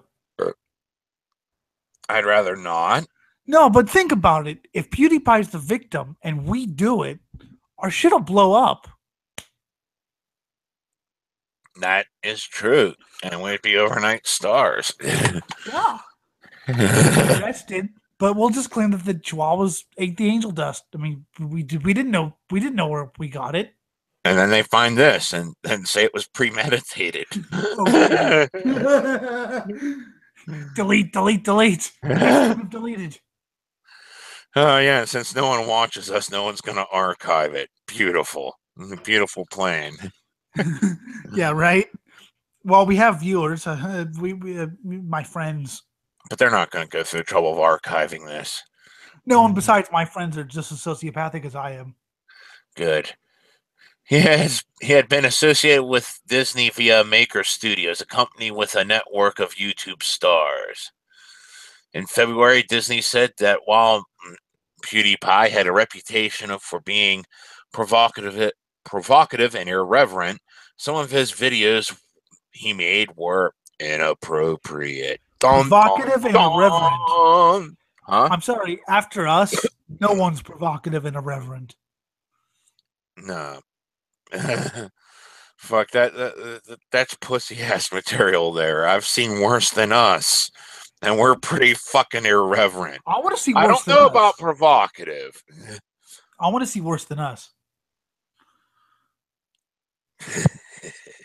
I mean, the only show I could think that might be worse than us is Mud Bomb, and that's only because they actually had real sound clips and could actually make fun of things like electrocution porn, which was the funniest shit I think I've ever heard. I know chicks into that. There was a site called electricityplay.com, and they played a. I know chicks that love electricity play. They like to have their clits going. Yep, but they used to play porn clips, and three of the best sites were Electricity Play. They played a clip of someone getting like fucked with a vibrating electrified dildo. Crack Whore Confessions, which was so what would happen is this guy he's the guy who ran Electricity Play. He would ask a crack whore her life story, okay, and she would tell her sob story, and then she would give him a blowjob. Huh. And That is great material there. And then the greatest site ever, my daughter's fucking a black dude.com. That's not the greatest ever. No. Here. The website is this guy who was apparently a misshapen head and a dick that's like a Pringles can. And he finds white women, to have sex with him and yell racial epithets. What, like, fuck me harder, you useless nigger? What? Like, oh, I can't get enough of this nigger cock. Oh my god, I don't think my white pussy can take it. Huh. I wonder if that site's still up. That sounds good, actually. It wasn't. So they used to play clips from these. I used to just laugh and I think my favorite was Electricity Play. I mean, you are talking to a guy that's seen horse fucker, fish fucker. Fish fucker, baby. God, if we could only get like video and audio to work, we'd be banned from YouTube inside 10 minutes. Yeah. And one of the controversial videos, PewDiePie paid two people through crowdsourcing to hold up a sign which read "Death to all Jews," and they were even dressed up in the most fucking racially stereotypical black tribal outfit ever, dancing around happily. It was fucking horrible. They knew it was a joke. I know, which was part of the joke, and the whole thing was like, well, what will people do for $5? Hell, I do it for free just because I'm that sociopathic. Death to all humans. Yes, I always said my problem with Nazis is they're too damn exclusive. Exactly. That's the bullshit I kept telling people. God. Why just make it all the fucking non-whites? Include whites in that equation. Just kill them all. Let's get the lawnmower out.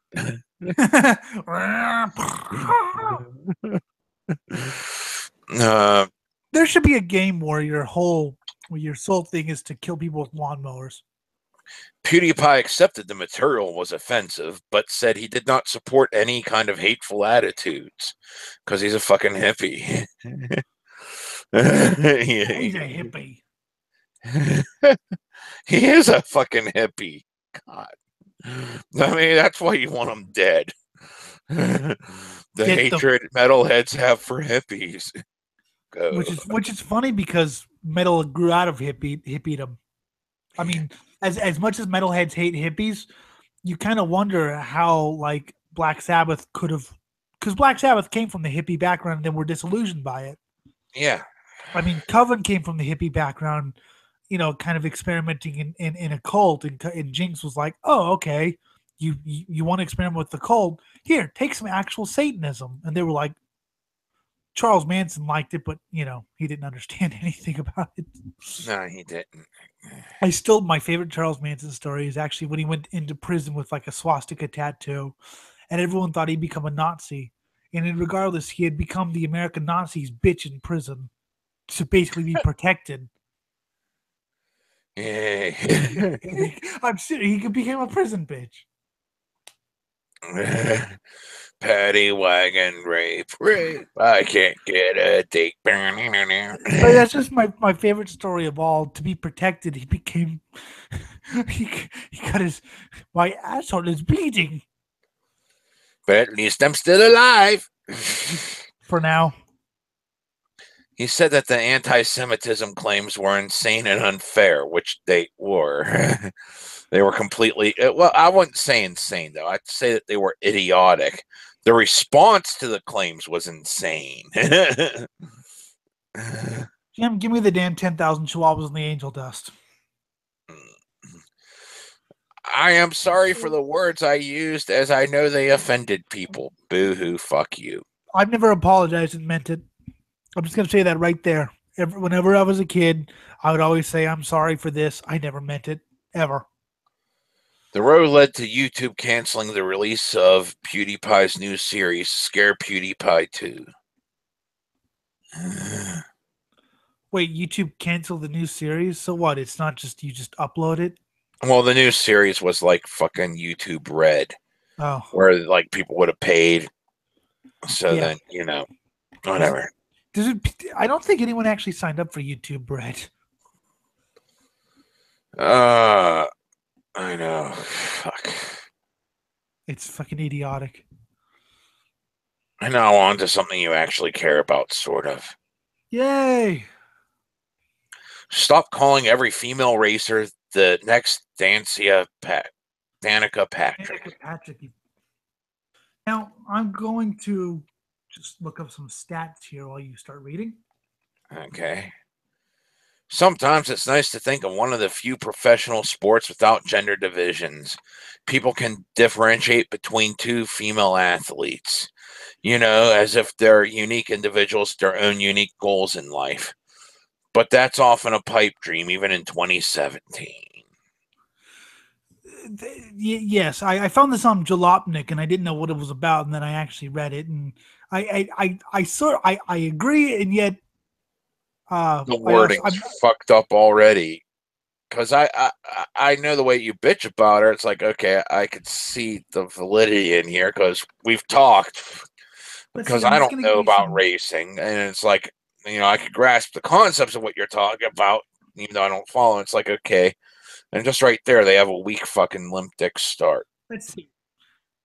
In NASCAR, in the top series, she's had 180 starts. That's quite a lot.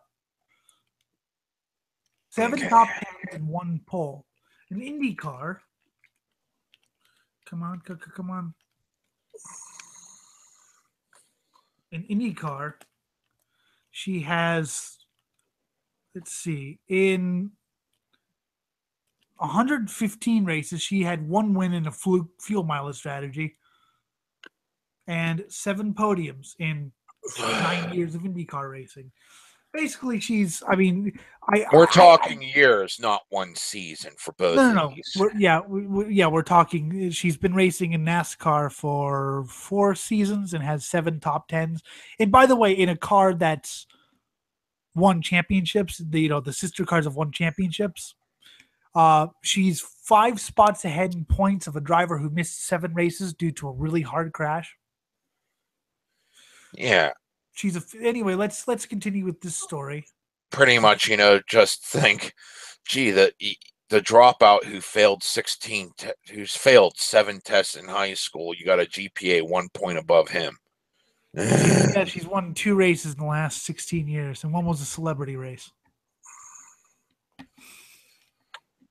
That garbage mindset is all over NASCAR and American motorsports in general. It's a sport dominated by a predictable demographic, the wealthy white male who often has family connections in the sport. Well, now actually it is. I mean, every sort of decent driver, some old driver's son. Yeah. And those who don't fit the mold, like women, have a hard time breaking in. Once considering the amount of money necessary, you need to get backing to get in if you're just some young hot shot or have money yourself. Yep. And usually you're not going to get backing because sponsors are fucking hesitant to sponsor anything motorsport related these days. Yeah. So go to sports car racing. At least you can actually have some success. Treating those women as if they're all the same doesn't help. I think. Well, yeah. Well, yeah, exactly. The latest reminder, the next Danica Patrick, or first Julia, plots the next lap of her NASCAR career. A Forbes feature on an upcoming driver, Julia Launderer, a Now, 25. I've watched Julia Landau. I've actually become quite a fan of Julia Landauer. But you have to remember, this is Forbes magazine. This is not a motorsport page. Forbes magazine doesn't know shit about racing. They see a female driver. Well, what do they have to compare them to? They don't know any other than Danica Patrick. Because the money pays. Yeah. Advertising. Lovely shit. Well, she can't even fucking get sponsors now. She's being sponsored by her own perfume or whatever it is. I'm sponsored by myself. Well, something called. Well, she can't find any. She's for last race. She was sponsored by something called Warrior by Danica Patrick, whatever the fuck that is. And there are rumors that she's about to lose a ride because no one's sponsoring someone who's 28th in points. Yay! They're tired of her. A 25-year-old Stanford grad and the only woman in NASCAR's 2016-2017 next developmental class. Alien language to me. It's the basically they have this, the next development, young drivers in like the lower tier series. She does pretty well. She's never won a race in the K&N series, which is what she races in, but she's got several top 5s, top 10s, and just generally runs well. Launder competes in NASCAR K&N Pro Series West, which is the West Coast stock car series. Okay, a step below NASCAR's top 3 national touring series. Mm-hmm. The headline equates her to current Monster Energy NASCAR Cup Series driver Danica Patrick. Isn't that the most mouthful, useless Monster Energy NASCAR Cup Series? It doesn't roll off the tongue. Nah, and it sounds very specific. Well, yeah, it's retarded, and apparently they're only being paid about $1 million a year for the Monster Energy brand. Now, it's true that in both print and online, writers don't always pen headlines for their stories. Editors do. But the disconnect feels like much more than just an editing oversight. The story spends the first 4 paragraphs talking about how Launderer and Patrick are nothing alike. Basically, it would be like if you were in a predominantly female environment, okay, whatever that may be, mm-hmm. and someone say, and let's say someone named Scott, not, had this, was going in as well, and they were like, well, here's Jim and Scott, and the only thing they have in common is they both have penises. That's what it's like. These people have nothing in common except their sexual organs. Yay. All right, and they list the first few paragraphs. Launderer is looking for sponsorship, the Forbes feature said, just like Patrick, and has an uncertain future at Stewart Haas Racing Cup team. Uncertain. It's over. After the 2017 season. From the Forbes article, emphasis mine, 3 races remain in the Pro Series schedule, the next on September 30th in Idaho, and a victory would certainly push Launder's case. Landauer. Okay. Well, good. You concur. Landauer. She became the first woman to win NASCAR track championship 2 years ago. But capturing a checkered flag would certainly push her cause. In 25 races over 2 Pro Series seasons, Landauer has no victories, but 8 top 5 and 19 top 10 finishes. Which is pretty damn good considering. Yeah. But only 1 top 5 and 6 top 10 finishes have come this season. Her average... Well, she's in a shit car. I mean, there are 2 guys who've won basically every race this season. Her average finish is 11.2 this year compared with 6.3 last year. Everyone has off years, she says. It's also been noted that I've shown great perseverance, which could come and help my brand. Yeah, I watched her come back from 12th to about 7th before her motor blew up. So she's, not in the best car. And like I said, if you're not in Bill McAnally's car, you're not winning races, which is, not who she's racing for. So well, this is a sport that you have to have the right equipment. Yeah, I mean it's I'm not saying it's impossible to overcome things. Driver is what wins races, but you need the equipment in order to do so. I mean, that's why some drivers I like haven't won races, because I see in them, wow, they're getting the best out of a shit car. Yeah. That car has no business running. After finishing 26th in Sunday's Monster Cup Energy Series in Darlington, South Carolina, Patrick languishes in 28th place in the standings with just 1 top 10 finish. She has no victories or top 5 finishes in her 179 race cup career. This was last week. It's now 180, and the same thing's the same. Yeah. Even after Landauer explicitly said Patrick is an entirely different brand and how she's glad it differentiates her from Patrick, the rider continued to push his feelings about women in this sport. But all women are still a rarity in racing, so their progress, for better or worse, is linked, he wrote. It shouldn't. It's okay, yeah, fine. That's true. So let's just think. What about Amy Ruman, Trans Am champion? Christina Nielsen, sports car champion?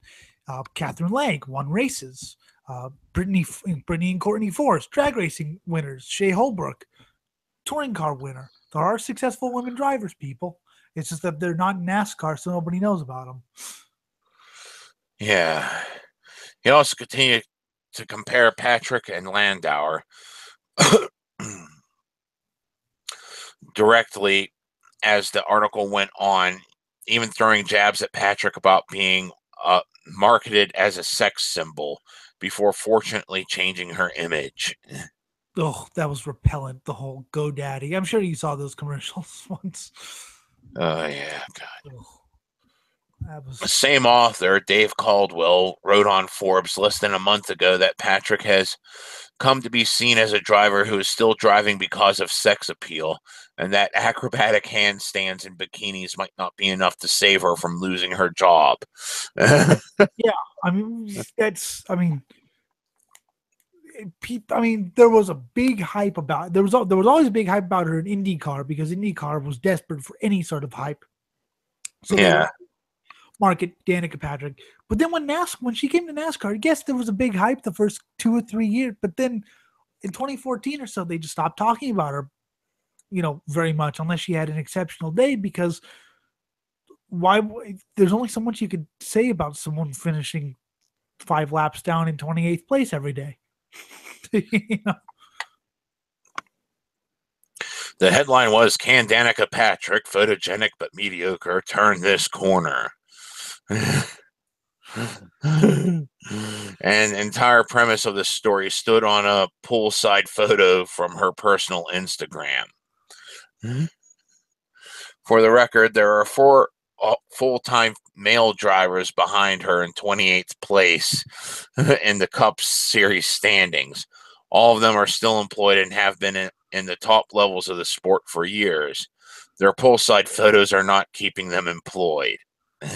Yes, but they're not Danica Patrick. I mean, like the guy who missed 7 races, Eric Almirola, actually has some top 5s and a couple top 10s this year. He would be ahead of her if he didn't have that nasty accident. I mean, I remember that, Rick. I was kind of fearing for the worst. But sure, he has a point about female progress being linked. There's a societal driven connection between how well women perform in a male dominated arena. It adds unspeakable pressure, but also the opportunity to help make a path for others. So get rid of the bitch that sucks and put in the bitch that sounds like she's doing good if she's able to actually capture places in what you're saying is a shit car. Well, the problem is she's too old. 25's too old for NASCAR. Too old for Cup nowadays. I mean, I know that sounds retarded, but it's true. I mean, you know, for starting out in Cup racing, you have to be about 19. It's ridiculous because you don't have to be. I mean, it's motorcycle racing is one of those sports where you have to be like, you know, baseball age. But Cup racing, you can be 28, 29, but no one's looking for, you know, hell, Harry Gant got his first win at age 39, became one of the greatest drivers. What it does not do, however, is make all female racers the same. Landauer is as much the next Danica Patrick as any other person of any skill is the next mid-pack professional athlete of the same gender and skin color. Well, yeah, exactly. I mean, oh, wow, we are the next PewDiePie. Well, I mean, see, I wouldn't mind it if they said she was like the next, you know, Amy Ruman or whatever, because she's won a championship in 16 races. I'd love to be the next her, honestly. Yeah. She's not, neither are they. It isn't a fair, valid, or newsworthy assessment. Like Landauer tried repeatedly to say, it isn't a real comparison. It's a forcibly stitched connection between two people with different paths and goals, but similar outward appearances by a journalist who doesn't seem to be listening to his own subject. Well, exactly. Like I said, it would be like, well, Jim is the next other person who does, you know, you might not even know who that person is or might not care. But I mean, like I said, we're the next PewDiePie because we play video games. Yeah. There are also fascinating, similar stereotyping, to be fair, as you could tell from these Forbes stories. Caldwell's Forbes articles aren't the only ones doing that, though, and this isn't meant to pick on him directly. Do a Google search of the next Danica Patrick, and this is some of what you'll find. Okay. Could this Survivor star be the next Danica Patrick? Meet the race car driver. Some are calling the next Danica Patrick. I'll be the next Danica. Female Indy race driver appeals for something. Winnipeg race driver Amber Balsina needs a ride. Oh my gosh. Well, like I said, it's the only one people know. It's the only, I mean, people. They know her because she paid, apparently. That's all you keep saying to me. She paid, she got the fucking notice because, oh my God, woman. Well, she had money and people were willing to sponsor her. And she was on mainstream television and, you know, being promoted out the ass. I mean, I remember when she qualified fourth for the Indy 500 in 2005 and finished fourth, barely. Dan Weldon won that race. And yet you'd be hard pressed to know that because all they would talk about is Danica Patrick this, Danica Patrick that. This doesn't say that Patrick can't be a role model for girls and young women. For one thing, you said no, she shouldn't be. It should be this other chick. I want to be a mid-pack driver too. I want to be mediocre. What did you call it? Amoeba fuck? Yeah, amoeba fuck. But the way women are represented in the media matters.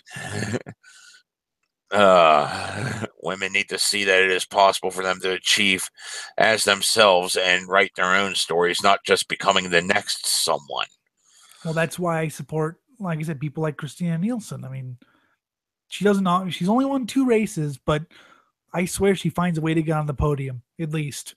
I mean, wherever she qualifies, it's like, oh, look, she's in 3rd now. She finished, so that's, even if she doesn't win, she always gets a good finish. I think she's finished, all but 1 race this year. Doing it that way is incredibly reductive. Writing Patrick off as a mere sex symbol and using her bikini photos as a newsworthy critique of her career is also beyond foolish and insulting. It's insulting, but it doesn't sound foolish from everything you've been saying. It's actually kind of true. I mean, all you have to do is watch those GoDaddy commercials, and that one weird one of her at a Can-Am with the whole. She marketed a Can-Am as the paparazzi escape mobile, and that really hit home as what she was in this for. Treating Patrick as a sex object and then comparing other female racers to her speaks volumes about how you view female competitors. Actually, I'll agree with that statement. I mean, if someone's actually got the skills to rise above and you're comparing them to someone that's mediocre and is only there because they got money and a body, fuck. Well, I mean, I even said, about Christina, she always has these, the glamorous shot. She's not allowed to look hot and sweaty like she actually did work, driving a race car for 2 hours. And yet I kind of like that look to the glamour shot because it's like, wow, you're getting down and dirty there. Yay. Patrick wasn't the first female racer. She isn't the oldest or the youngest, the toughest, the most diverse, and most importantly, she isn't the only one. She's a person racing a car on a track. Not every other woman who gets in a race car is like her. She drives a car. I don't know much racing, but driving a car leisurely around the track. And occasionally takes in a race. That's great. My favorite was, it was at a track and I was listening to radio conversations and one of her teammates, Kevin Harvick, said, please remind Danica what team she's on, please, because she was fucking blocking the shit out of him. Blocking the shit out of her own team. I think she was a lap down too, and Harvick got so pissed. He's like, please remind the 10 car what team she's on.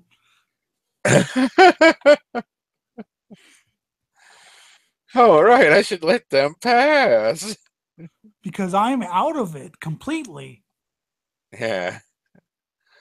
It's time to stop molding every female racing driver after her and forcing them into the same category because that's the lazy thing to do. I think this is more like fucking what happens when you get normies into something. Because you're definitely in the know of this. And well, like, the paragraphs that you didn't read comparing the two, which I'm kind of glad you didn't because they were fucking tedious and horrible, where, Danica Patrick went to the European single seater. She went to Europe and she did IndyCar, and then she did like a year of preparatory NASCAR racing before jumping in the big time. She didn't go to like the development stock car series. Now Indy cars are what, 1,500-pound cars, and NASCAR is 3,400. You can't just jump into one from the other. Whereas Landauer is going through the development series, is learning, oh, this is how you actually drive a stock car. So she definitely was into it more for the publicity than for any sort of like, yeah. It's fucking funny though. Yeah. You got one saying, I got tits, and the other one saying, I can drive. Yeah. I mean, I'll say this. I mean, I'm sure Danica was once a racing driver of of ambition. But I don't know. I think she saw fame, and the worst thing about her is I think she believes her own hype. I really think she believes her own hype, which Let is them be their own people, whether in a race car or out. Let everyone be their own person, even if they don't look like the people you're used to seeing in the roles they're in. We owe everyone that much for getting this far.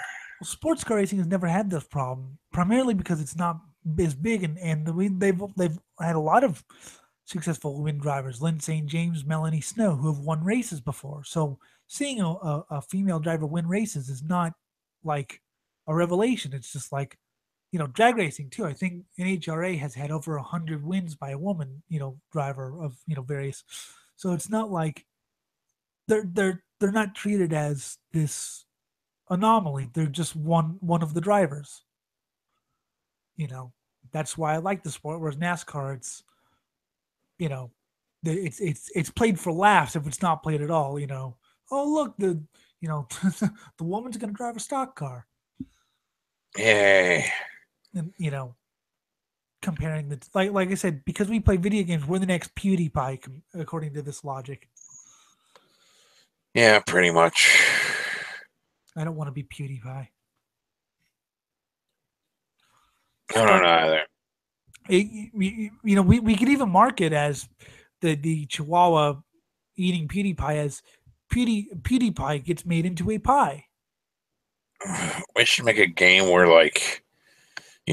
one of the options you could do is feed, 100 Chihuahuas PCP. Just let them go at it. Oh my God, they're eating people alive. And that's how you open up one of the paths to the last boss.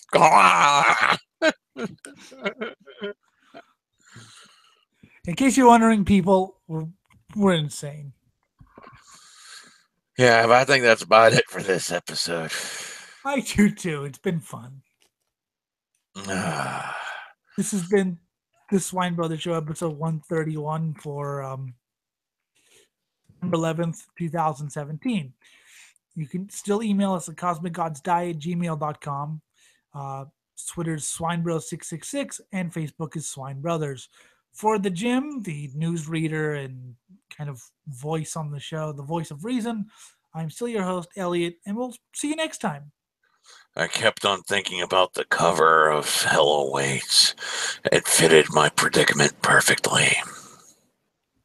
Yes.